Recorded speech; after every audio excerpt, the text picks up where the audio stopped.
Obila gwenge ma itago mayudore Mugirango South koro dino ne achije moko adek mawachore ni ne wuondore ni gin apisa mag bod marango po nono ute mag thieth tiyo kaka chik dwaro. Maerien tok goyo simu ne od thieth ma Nyamaiya kendo nyisogi ni gibiro rango rang'iny mar tijgi mana kaka Efinyakidi leronwa.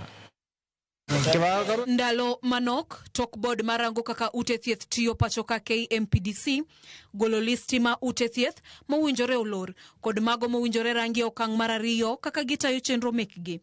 Achije moko mabende osebedo kaluwo chenro makamano giko nomak kod obila. Achijego wachore ni osebedo kachiwo oboke manyiso ni girango ute thieth kendo ka omenda kuom weg ute thieth ka giwacho ni gin apisas ma KMPDC mawuok boma ma Nairobi kod Kisumu. Achiel kuom ute thieth go en Nyamaiya mayudore ka chung od bura ma Mugirango South. Ka emano make achijego to kane gichopo marango kaka itayo chenro e od thiethno. Motelo ne chopo kanyo, achijego nonyiso tend od thieth ma Nyamaiya mondo miyo migi omenda mar keto mauta e nyamburko mano winjore giti godo.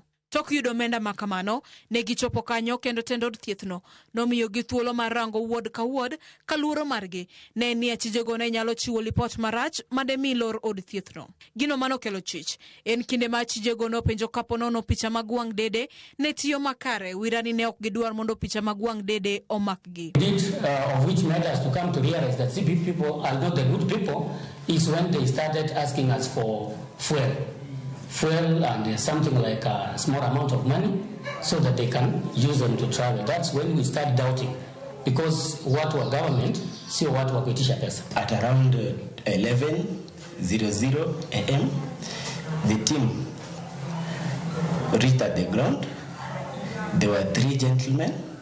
They introduced themselves as a KMPDC staffs and they've been sent from Kisumu branch to come and do a reinspection at Nyamaiya Medical Center.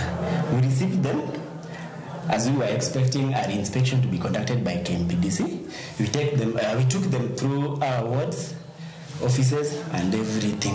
Achijego nomak kod apisas mag tesendo bila ma Nyamaiya kendo igeno ni biro dadhogi kod apisas mag okwach kich. We were not sure whether they were the real people from KMPDC or whatever. So we had to make a call from the KMPDC office to confirm if truly they were people sent by KMPDC. To our surprise, they couldn't identify themselves.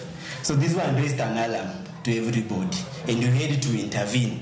Ute thieth ahinya to mago manie kor gwenge koro jiw mondo miyo beda kicha ne jogo mawuondore ni gin apisas mag migao mathieth. Efinyakidi, Ramogi TV.